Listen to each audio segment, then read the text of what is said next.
This is a really cool tool. Barry Culhane is counting the days until he can finally walk again without help. I walked into a herniated disc surgery and woke up paralyzed, never expecting that. The trained psychologist and former Army medic didn't let the sudden physical setback change his positive outlook.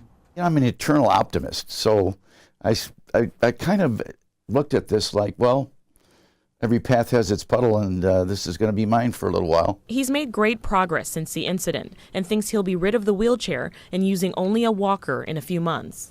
Culhane has served for years on the board of the Al Siegel Community of Agencies and sees firsthand how the company helps nonprofits in upstate New York provide resources to people with special needs. Meanwhile, his day job is at the Rochester Institute of Technology, where breakthrough technological advancements are practically at his fingertips.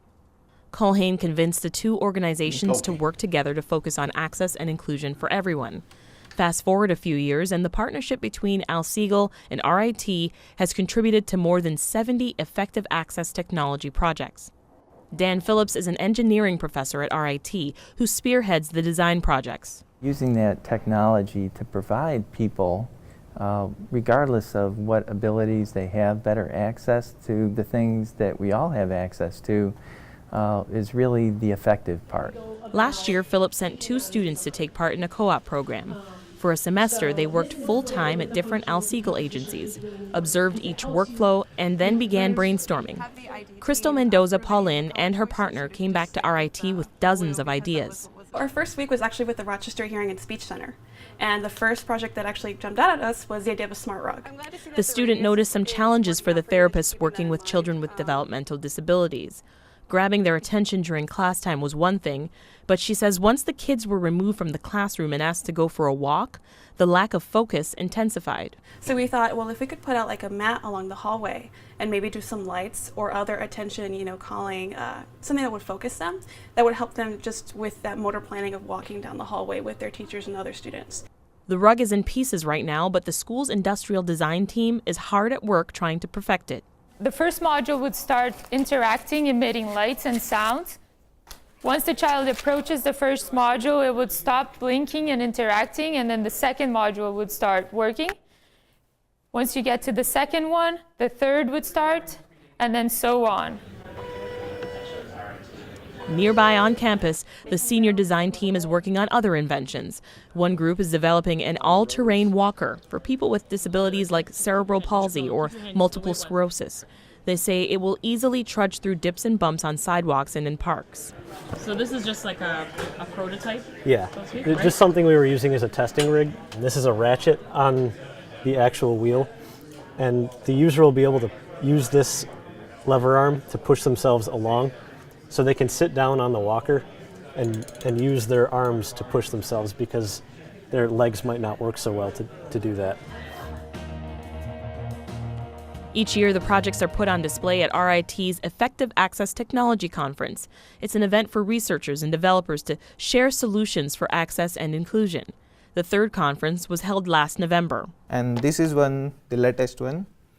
So here we have implemented the innovation thing, using these 2 sensors. To assist a blind person, an electronic voice inside this smart cane can warn of an oncoming obstacle, and using vibration on the cane's left or right side can tell the person which direction to avoid. Take a cane and now GPS, couple it with some sensors to give you an idea of proximity of a curb or a wall, integrate it all together, and then provide the feedback basically via touch. Culhane says he hopes that down the line, these future engineers and business owners will develop companies that will produce the devices on a larger scale.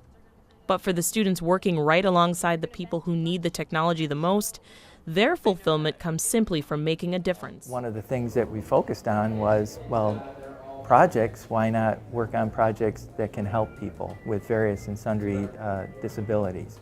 And we've gradually evolved where we're working with people across campus, really not just the College of Engineering, but in CIAS, Golisano, certainly with folks from NTID, and to really bring together devices that help people.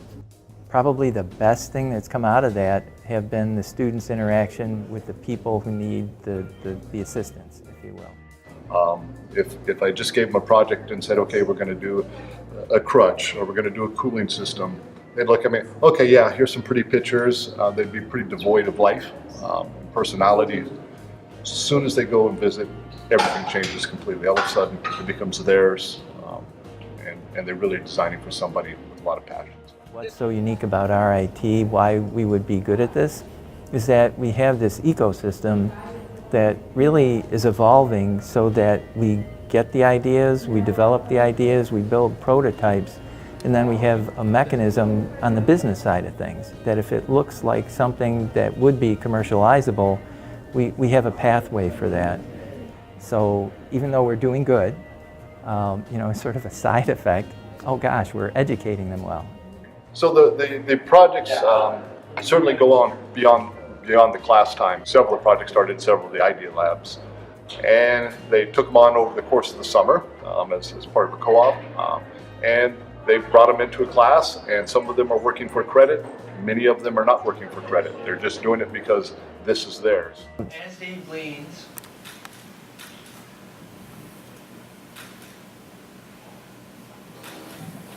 the device alerts him of his poor posture. And Dave is able to create good habits by correcting the problem on his own. People suck.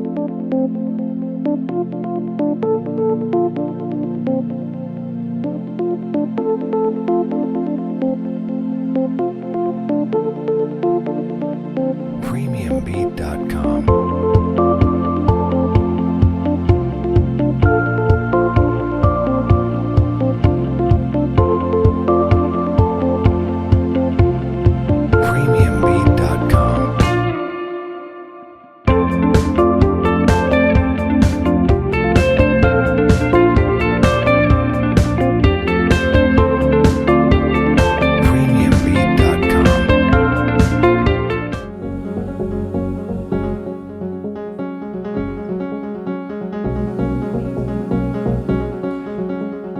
This is the oldest, primarily undergraduate, accelerator program in the country.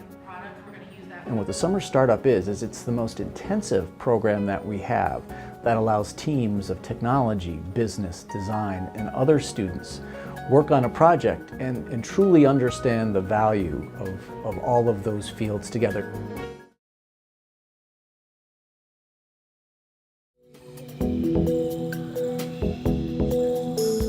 So we develop the design concepts, the engineers help us to put these things together, and then when we get to the business phase, we also have an understanding of that.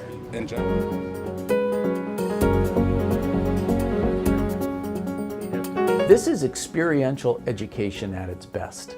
We're taking something that students have a passion about, and we're letting them do a real project on it with real outcomes. And that's something you can't put in a curriculum.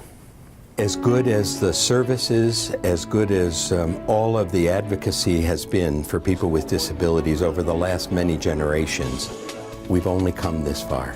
And technology has the opportunity to break that right apart and propel us forward in ways that a few years ago you wouldn't have even been able to imagine.